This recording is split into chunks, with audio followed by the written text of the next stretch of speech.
Et bonjour à tous. Voilà, bon bah écoutez, on est prêt à manœuvrer avec Saori. Hop. Le bateau est prêt, Saori est prête. Alors qu'est-ce que j'ai fait? À la base, bon, j'avais mes deux pointes arrière qui étaient en simple, hein, comme vous pouvez le voir ici. Donc avec un nœud de taquet correctement fait de ce côté-là et qui va directement au bout. Et au bout, qu'est-ce qu'on a? On a un tourmort et 2-3 demi-clés, d'accord? Ça, c'est comme ça que le bateau doit être accroché. Si vous voulez le passer en double, eh bien ça va frotter, ça va se cisailler sur les anneaux. Donc il est possible de le passer en double, mais pour ça il faut pas se faire un tourmort. Voilà, ce qui empêche le frottement, ce qui empêche à cause de la friction, ça empêche que ça tourne. Le problème, c'est que bah, du coup ça ne servira pas à grand chose de la passer en double si vous faites un tourmort, parce que vous n'allez pas pouvoir larguer depuis le bateau avec une pointe qui est en double avec un tourmort, parce qu'il va y avoir trop de frottement. C'est bien tout l'intérêt, c'est que ça frotte assez pour que ça ne glisse pas, d'accord? J'espère que vous me comprenez bien. Du coup le plus simple, c'est clairement de faire comme vous voyez là, un tourmort, quelques clés. Vous voyez que qu'importe la pression, la tension, la force du vent, bon, aujourd'hui il n'y en a pas, même s'il y en avait, je pourrais larguer tout ça tranquille. Donc comme je vous disais au préalable, j'avais une pointe qui faisait comme ça et une autre qui fait comme ça. Au cas où, quand il y a beaucoup de vent, c'est intéressant d'avoir, pour que le bateau ne fasse pas comme ça en latéralité. Je rajoute deux pointes comme ça, celle avec les amortisseurs. Là je viens de les enlever, je les ai enlevés hier je crois, oui, pour que le petit puisse monter à bord. Voilà, donc il reste les trois dernières amarres classiques, c'est-à-dire la pointe, la pendille à l'avant, pointe arrière tribord, pointe arrière bâbord. Ok, jusque là on est bon. Donc on va toujours partir du principe que c'est celle qui est au vent qu'on va garder en dernier, hein, donc c'est celle-ci. Là il n'y a pas de vent, mais techniquement, si je laisse celle-ci et celle-ci, et que donc je raccroche celle-ci, d'accord, la jupe arrière, vous voyez qu'elle va venir un petit peu par là, d'accord, quand le bateau était bien fixé.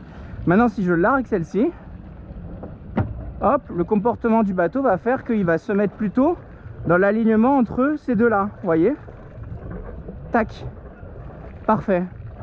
Ce qui va faire que je vais pouvoir larguer tout gentiment à l'avant et le bateau va se mettre, va s'écarter un petit peu du bateau voisin.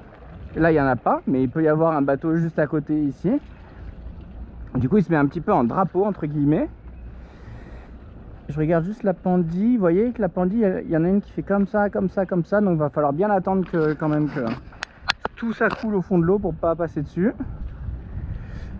Et on est parti. Voilà, on garde celle-ci pour bien sûr avoir le temps que l'autre coule, que la pendille coule. Voilà, on va faire les choses bien sans se presser. Ma voie est libre pour aller jusqu'à l'arrière. J'ai déjà préparé mon nœud de taquet pour pouvoir le larguer et embraquer rapidement. J'ai mes pare-balles si jamais le bateau recule, parce que ça empêche le bateau de reculer quand même. Donc si jamais c'est bon, j'ai juste à enlever ça, attendre que ça coule, le temps libérer celle-ci, marche avant et on est parti. Ok? Donc bien essayer de bien anticiper au préalable. C'est pas une fois que j'ai lancé la pendille que je réfléchis par où je vais passer, comment je vais courir, etc. Ok, hop, hop, hop.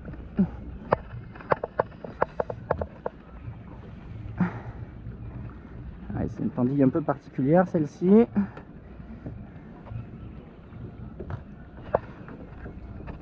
Hop, je garde la tension au maximum le plus longtemps possible pour pas que le bateau recule. Vous voyez, on voit le fond de l'eau, on voit la pendille, hein, je mentais pas, hein, regardez. Ok. Et là, dès qu'on est prêt, hop, on jette tout à l'extérieur. En marchant, on ne se précipite pas si vous avez fait les choses bien. On ne se précipite pas. Si le bateau recule, je peux mettre une petite marche avant, comme ça. Hop, tac, tac, tac, tac. Je viens récupérer celle-ci. Je mets ma barre. Et on est parti. Vous voyez, et là, s'il y avait eu un bateau à côté, je l'aurais pas dérangé. Et qui plus est, normalement, ma pendille, elle a eu bien le temps de couler, vous voyez. Tout est au fond de l'eau, pas de risque. Voilà, c'est bien c'est exactement ce qu'on vient chercher, hein, quoi. Évidemment, là, il n'y a pas de vent comme d'habitude, donc c'est beaucoup plus simple de vous faire la démonstration. Avec du vent, c'est beaucoup plus compliqué, mais c'est bien aussi d'être à plusieurs. Hop, voilà, il va falloir que je range mes petits pare-battes, ma petite amarre à l'arrière aussi, qui traînaille. 5 mètres, 6 mètres de profondeur, on est bon. Je récupère ma carte.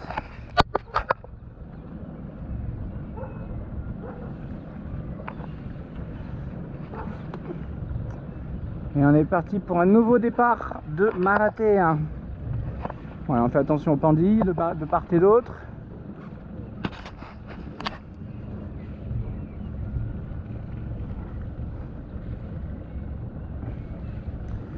Voilà, petite erreur, normalement quand on largue la pendille, en tout cas l'avant-dernière amarre, on regarde bien, on prend bien le temps de regarder autour de soi s'il n'y a pas des bateaux qui sortent, etc.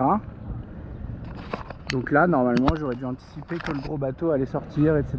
Donc, seul petit bémol dans la manœuvre, c'est que normalement, on prend bien le temps, avant le moment crucial, avant le moment de non-retour, entre guillemets. Ça peut être, c'est primordial de bien regarder à 360 degrés s'il n'y a pas des mâts qui bougent, des bateaux qui se déplacent, etc.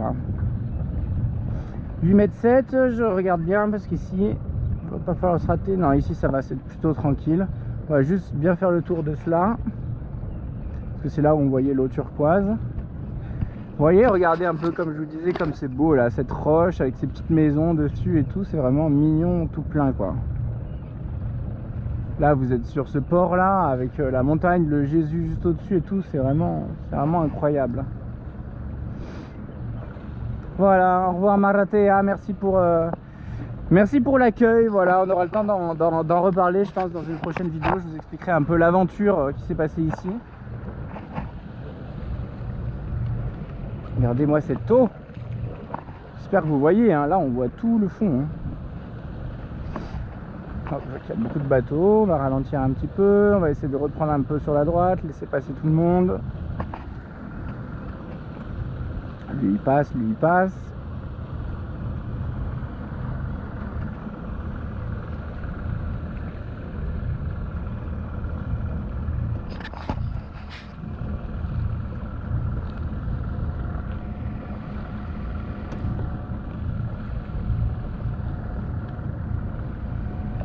Regardez là, c'est vraiment l'endroit le plus joli là. Avec ces petits cailloux et tout, c'est vraiment très esthétique.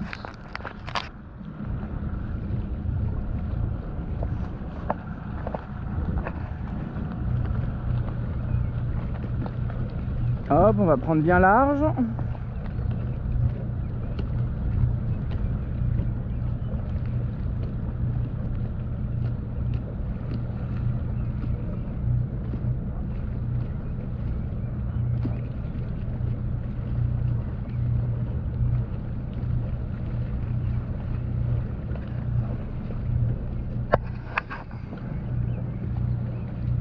Deux nœuds 7, 2 nœuds 8, c'est écrit 3 nœuds max.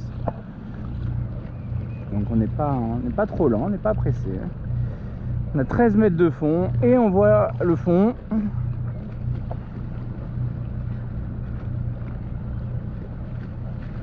Et on a une mer d'huile, regardez-moi ça. Normalement il devait y avoir un petit peu plus de mer, donc c'est parfait s'il y a la mer d'huile. Ça va nous arranger. On a comme prévu un pseudo vent au portant, mais malheureusement trop faible.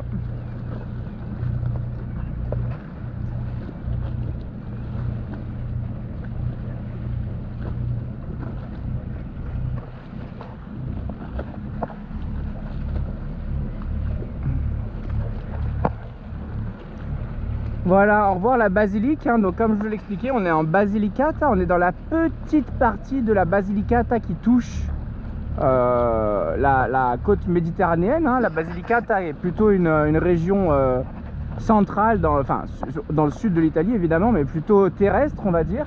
Mais il y a quand même deux branches, une petite qui va jusqu'en Méditerranée et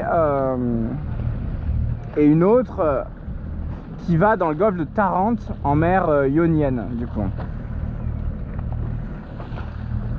Hop, on va le laisser passer.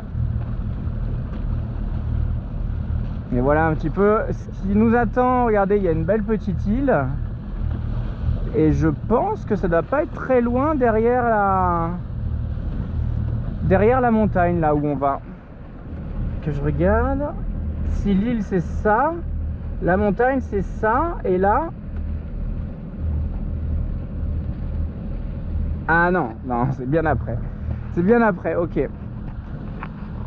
Très bien, bon bah écoutez, moi je vais prendre mon cap. Il faut surtout que, voilà, j'ai mes petites amarres là qu'il faut que je range. Et je vous dis à tout à l'heure. Voilà, regardez la mer Méditerranée, mer bleu, bleu, grand bleu quoi. Bleu couleur grand bleu. Et qui plus est, plus on va descendre vers le sud, apparemment plus elle va avoir tendance à se teindre en une couleur émeraude assez typique de la région. Voilà.